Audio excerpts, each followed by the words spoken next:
तो बेटा देखना ट्रिग्नोमेट्रिकल इनइक्वालिटीज कैसे सॉल्व की जाती है। जैसे सपोज मेरे पास में कोई एक कर्व है, इस टाइप की कर्व मैंने रिप्रेजेंट की in this X Y plane. This is X axis and Y axis. Curve defined है दो पॉइंट्स के लिए, मतलब इस पॉइंट से लेके इस पॉइंट तक एक्स एक्सिस पे। तो ये पॉइंट मैंने x0 मान लिया और ये वाला पॉइंट x1 मान लिया। इन दोनों पॉइंट्स के बीच में कर्व्स कुछ ऐसे डिफाइंड हो रही है, ठीक है, ऐसे कोई कर्व डिफाइंड है। एक पॉइंट लिया y एक्सिस पे जो कि एक फिक्स पॉइंट है, ठीक है, ऐसा पॉइंट ले लिया यहाँ पे। ये एक फिक्स पॉइंट है जिस पॉइंट का वैल्यू सपोज आप मान लीजिए y0 है, ठीक है, या y0 है। तो इस y0 की अगर मैं लाइन ड्रॉ करता हूं, ये कांस्टेंट लाइन मुझे मिल रही है। इस लाइन का इक्वेशन क्या होगा आप जानते हो, this is constant function y is equal to y0, है ना। अब ये लाइन जो है वो दो पॉइंट पे इंटरसेक्शन दे रही है, एक तो यहाँ पे और एक यहाँ पे। एक यहाँ पे दे रही है और एक यहाँ पे दे रही है। आई थिंक मेरी बात सबको समझ में आ रही होगी, ठीक है। जो ये लोकेशन मिली है बेटा, ये वाली लोकेशन जहां पे इंटरसेक्शन मुझे मिल रहा है, इन लोकेशंस के कॉरेस्पॉन्डिंग एक्स एक्सिस पे कुछ पॉइंट्स मिल रहे हैं। आप बोल सकते हो सपोज वो पॉइंट्स है small A, small B, small C and small D. तो अगर ये वाली कर्व जो मैंने येलो कलर से रिप्रेजेंट की है, ये वाली कर्व है y is equal to F X, ठीक है। मुझे एक चीज देखना है, मुझे एक चीज देखना है कि आपका जो फंक्शन है एफ एक्स वो क्या हो बेटा, या तो एफ एक्स वाई नॉट से ग्रेटर देन और इक्वल टू हो। तो इसके लिए क्या सॉल्यूशन आएंगे, एक्स की क्या क्या वैल्यूज एलिजिबल होंगी। और दूसरी कहानी है F X is less than equal to Y naught, तो इसके लिए एफ एक्स की क्या क्या वैल्यूज पॉसिबल हो सकती हैं। तो दोनों चीजों को देखना है। अब सोचो अगर F X is greater than और इक्वल टू वाई नॉट आ रहा है, तो उस केस में कर्व को थोड़ा देखना बेटा कि कब ग्रेटर देन और इक्वल टू आ रहा है, इस लाइन से ऊपर कब लाई कर रहा है। कौन सी लाइन है, Y equal to Y naught, right. तो y equal to Y naught line से ऊपर कब लाई कर रहा है, जब आपके पास x की वैल्यू बिलोंग करती हो रीजन x नॉट से लेके a, राइट, यूनियन b से लेके c, यूनियन d से लेके x1। समझ में आया बेटा। सिमिलरली अगर मैं बोलता हूं F yes X sir. Is less, very good, अगर बोला F X is less than equal to Y naught बोल दिया, तो इस बात का मतलब क्या हुआ, X is belongs to close interval A to B, union close interval C to D. I think मेरी बात सबको समझ में आई होगी, है ना। हम इस तरीके से रिप्रेजेंट कर सकते हैं इन वैल्यूज को। तो मैंने क्या कहा, F X is greater than और equal to Y not when this axis belongs to closed interval x naught to a, union b to c, union d to x1। बस आपको ज्योमेट्रिकली देखना है कि जो पिक्चर है फंक्शन की y equal to F X की, वो इस ब्लू लाइन से ऊपर कब लाई कर रही है और इस ब्लू लाइन से नीचे कब लाई कर रही है, ठीक है। तो मैंने दो बातें बताई बेटा। पहली चीज क्या है कि जब हमें लोकेशन देखनी हो, मतलब इस टाइप की दो कर्व्स है, उन दोनों कर्व्स का सॉल्यूशन देखना है, इनको बोलते हैं इनइक्वालिटीज। तो मैंने एक रैंडम ग्राफ ले लिया y is equal to F X का, जो कि येलो कलर से लिया हुआ है यहाँ पे। तो और एक लाइन ले ली y equal to Y naught, जो कि एक फिक्स्ड कांस्टेंट लाइन है, देखो, जिसमें y नॉट फिक्स कांस्टेंट है, ठीक है। तो ये लाइन इस कर्व को चार पॉइंट पे इंटरसेक्ट कर रही है, एक तो a पे कर रही है, फिर b और फिर c और फिर d, इन चार पॉइंट पे इंटरसेक्ट कर रही है। तो अब आप देखो कि आपका फंक्शन y नॉट से बड़ा कब है, मतलब आपका curve y equal to Y naught line से ऊपर कब लाई कर रहा है, उससे बड़ा कब हो रहा है। तो उसको आप ज्योमेट्रिकली डिफाइन कर सकते हो, जब x की वैल्यू a से लेके b तक लाई करती है तो बड़ा, ठीक है ना। सॉरी, एक्स नॉट, एक्स की वैल्यू एक्स नॉट से ए तक के बीच में लाई करती तो बड़ा हो रहा है, बी से सी के बीच में लाई करती तो बड़ा हो रहा है, और डी से x1 के बीच में लाई करती तो बड़ा हो रहा है। छोटा कब हो रहा है, ए से बी के बीच में और सी से डी के बीच, ठीक है बेटा। Belongs to set of real number. तो इसका सॉल्यूशन बताना है, मतलब x की ऐसी वैल्यूज बतानी है जो कि इस इनइक्वालिटी को सेटिस्फाई करती हो। क्या बोला है, sin x is greater than by half where x is belongs to r। जल्दी सोचो और मुझे बताओ क्या कहोगे। एक्सिस बिलोंग्स टू आर कह दिया बेटा, मतलब पूरे रियल नंबर में मुझे इस कंडीशन को सोचना है। बताइए क्या कहेंगे। सर इसका ग्राफ एनालाइज कर सकते हैं, साइन एक्स का हाँ, -1 to 1 लाई करता है। उसके बिल्कुल। बाद फिर ग्राफ को देख के जो 1 से स्मॉलर वैल्यू है, उस हम्म, उसका टोटल मतलब 1/2 से जो ग्रेटर वैल्यू है। 1/2 से जो ग्रेटर वैल्यू है उसको फिर वहां पे लाइन प्लॉट्स कर सकते हैं, उसके बाद पॉइंट लेके शायद। बिल्कुल बेटा, सबसे पहले तो हमें ये सोचना पड़ेगा कि साइन एक्स का वैल्यू हाफ के इक्वल कब होता है, ये देखना पड़ेगा। अब तुम्हें पता है साइन एक्स का वैल्यू हाफ के इक्वल कब होता है, इस इक्वेशन का सॉल्यूशन जानते हो ना सब लोग।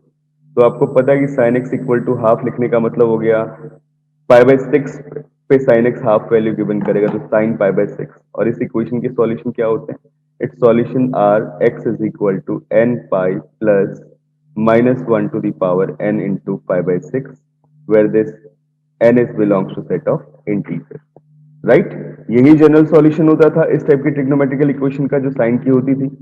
अब इसको ओपन करके डिफरेंट डिफरेंट वैल्यूज के लिए लिखना शुरू करो, फिर उसके बाद एक थीम बनाते हैं कि किस टाइप की टर्म्स अपने को मिल रही। ठीक है, मैंने जस्ट लिखा π/6, एक तो ये है। ठीक है, तो आप अगर वैल्यूज लिखते हो तो आपने n इक्वल टू 0 रख दिया इंटीजर वैल्यू के लिए, तो उस केस में क्या मिल गया आपको? यहां से मिल गया x इज इक्वल टू π/6। अगर मैंने रखा n इक्वल टू 1 तो मुझे क्या वैल्यू मिल गई? यहां से मिल गया x is equal to pi minus π/6, that is 5π/6। ठीक है, नेक्स्ट क्या हो जाएगा? n इक्वल टू 2 रख देते हैं, तो this implies 2 pi plus π/6, that means this is 7π/6, oh sorry 13π/6, right. और अगर पुट करते हैं n इज इक्वल टू 3, तो उस केस में क्या होगा? दिस इज 3 पाई माइनस π/6, कितना हो जाएगा बेटा? 17π/6। इतनी बात सबको समझ में आ रही है? तो इस तरीके से मुझे पॉइंट मिलते चले जा रहे हैं। ठीक है, अब मैंने क्या किया, ग्राफ बना लिया और देखा कि किसके इक्वल है, हाफ के इक्वल है। अब ऐसे सॉल्व करते हैं तो बेटा ये इक्वेशन इक्वलिटी के लिए आ रहे हैं, लेकिन मुझे तो चाहिए ग्रेटर देन बाई हाफ के लिए, है ना। तो देखते हैं, तो हमने साइन एक्स का ग्राफ बनाया और बहुत बढ़िया से समझना इस चीज को, क्योंकि मैंने बहुत बेसिक सा एग्जांपल लिया पहले वाला, इसी के थ्रू सारी की सारी कहानी बनेगी। अब पिक्चर ड्रॉ की साइन एक्स फंक्शन की, तो ये ग्राफ है साइन एक्स का।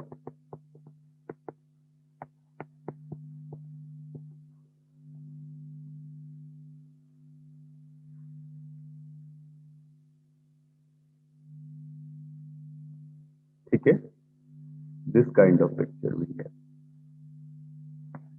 अब मैक्सिमम वैल्यू आपको मिल रही है 1 और मिनिमम वैल्यू मिल रही है -1, तो -1 से लेके 1 तक के बीच में आपका ग्राफ लाई कर रहा है, जो अभी क्षितिज बोल रहा था इसी बात को। ठीक है, ये पता है हमें। अब इसके बाद बोला कि वैल्यू क्या होनी चाहिए? हाफ से बड़ी होनी चाहिए। चलो फिर हाफ का लाइन ड्रॉ करते हैं, तो यहाँ पे लाइन मिल गई, this line is for y is equal to half. यहाँ पे हाफ वैल्यू, अब तुम्हें पता है कि कब कब इंटरसेक्ट कर रहा है, इस पॉइंट पे, इस पॉइंट पे, फिर इधर से यहाँ पे, इस पॉइंट पे और इस पॉइंट पे। अब देख सकते हो गौर से, ये वाली वैल्यू π/6, ये वाली वैल्यू 5π/6, फिर क्या मिल गई आपको? दिस इज 13π/6, एंड नेक्स्ट क्या मिल चुका है? This is 17π/6। ठीक है बच्चों, इधर तक समझ में आ रहा है सबको? और जो हमारे फेवर का फिगर है ना, वो कौन सा वाला फिगर है? वो फिगर ये वाला है कि ग्रेटर देन और इक्वल टू दिस। तो कौन सा फिगर फेवर का हुआ? ये वाला, जिसको मैं ग्रीन कलर से लिखता हूं। समझ में आया सबको? हाँ या ना बताना। Yes sir. ठीक है, गुड। तो बेटा अब आप बताओ मुझे कि क्या बोलना चाहिए। अगर तुम गौर से देखो तो यहाँ पे π/6 के बाद 2 पाई ऐड करने के बाद आपको क्या वैल्यू मिल रही है? π/6 पे 2 पाई ऐड करने के बाद 13π/6 मिल रही है। फिर से 5π/6 पे 17 पाई, सॉरी 2 पाई ऐड करने के बाद 17π/6 मिल रहा है। मतलब 2 पाई के डिस्टेंस पे सारे नंबर्स मिल रहे हैं इंटरवल के।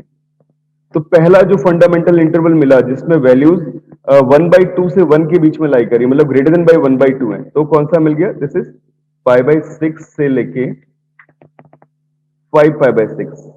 ये कहां पे मिला है? This is in 0 to 2 pi region. इस रीजन में मुझे π/6 से 5π/6 वैल्यू मिली। तो अगर मैं पूरी रियल नंबर की बात कर दूंगा तो क्या कहूंगा बेटा, बताना मुझे। तो मैंने लिख दिया 2n pi plus π/6 this comma 2n pi this plus 5π/6। क्योंकि तुम्हें पता है 2 पाई के डिस्टेंस में ये सारे नंबर्स मिल रहे हैं, तो ये इंटरवल मिल गया on this interval that sin x is greater than by half, right? सबको समझ में आया, हाँ या ना बताओ? बोलना बेटा, यहां Yes, तक sir. Doubt? Very good, Yes, sir. शाबाश शाबाश। आई थिंक यहां तक कोई डाउट नहीं होगा। तो हम सॉल्यूशन निकाल रहे थे किसका? इस ट्रिग्नोमेट्रिकल इनइक्वालिटी का, जिसमें sin x कैसा है, हाफ से बड़ा है।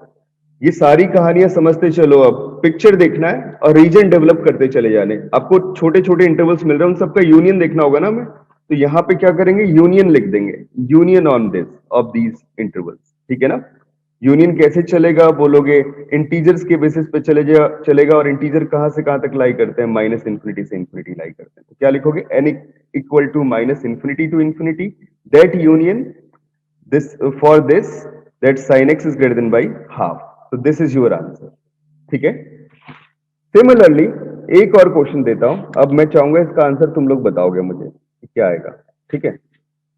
प्रॉब्लम है find the solution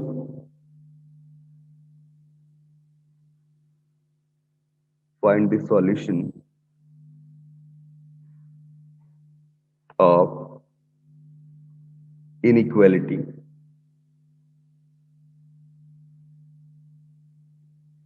cos x plus half, this is greater than or equal to 0 on close interval 0 to 2 pi। इस रीजन में आपको सर्च करना है कि सॉल्यूशन क्या होगा इस इनइक्वालिटी का। सॉल्यूशन बोलने का मतलब क्या है कि x की कौन सी वैल्यूज है जो कि इस इनइक्वालिटी को सेटिस्फाई करती है। तो जल्दी सोचो और मुझे बताओ क्या कहोगे।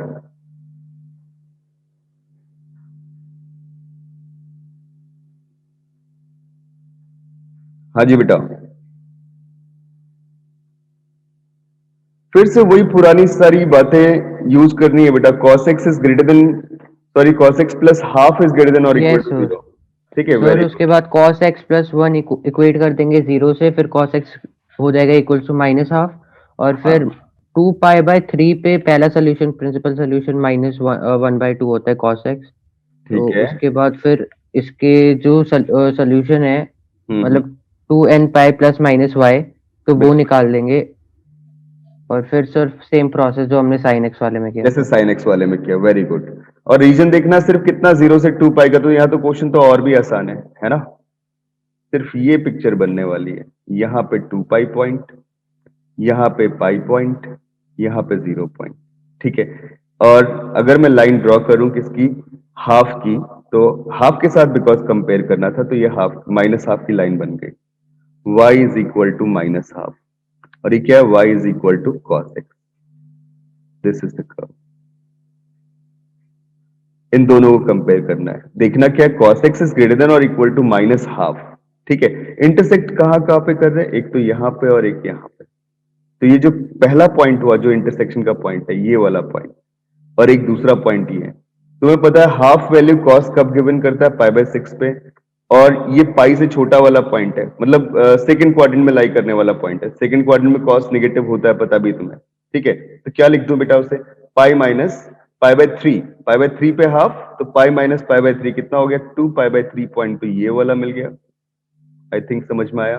और ये वाला पॉइंट क्या मिल जाएगा, दिस पॉइंट है, चलो यहीं पे लिख लेते हैं, this is pi plus pi by 3, ठीक है? That means we can say this value is 4 pi by 3। तो किस रीजन में ग्राफ जो है वो इस लाइन से ऊपर लाई कर रहा है, तो मैं उसको थोड़ा सा ट्रेस करके तुम्हें दिखा भी देता हूं। देखो यही पिक्चर अपने फेवर की मिल रही है अभी, ये वाला रीजन, ठीक है? यहां से यहां तक, और फिर यहां से लेके यहां तक, राइट? तो ये वाला ग्राफ माइनस हाफ से ऊपर लाई कर रहा है या उसके इक्वल हो गया। इक्वालिटी लगने का मतलब इंटरवल क्लोज्ड। जब भी सॉल्यूशन लिखोगे क्या लिखोगे, x is belongs to close interval 0 से लेके 2 पाई बाई 3, इस पे भी क्लोज्ड क्योंकि इक्वल टू माइनस हाफ भी लेना है, और यूनियन 4 पाई बाई 3 से लेके 2 pi. This is your solution set. देखो कितना आसान सा काम। यहां तो रीजन भी बहुत छोटा दिया हुआ है, तो सोचना और इजी हो जाता है। वैसे वो एग्जाम में हमेशा रीजन थोड़ा छोटा ही गिवन करता है, ठीक है, जिसके थ्रू निकाला जा सकता हो। अब बढ़ते हैं आगे।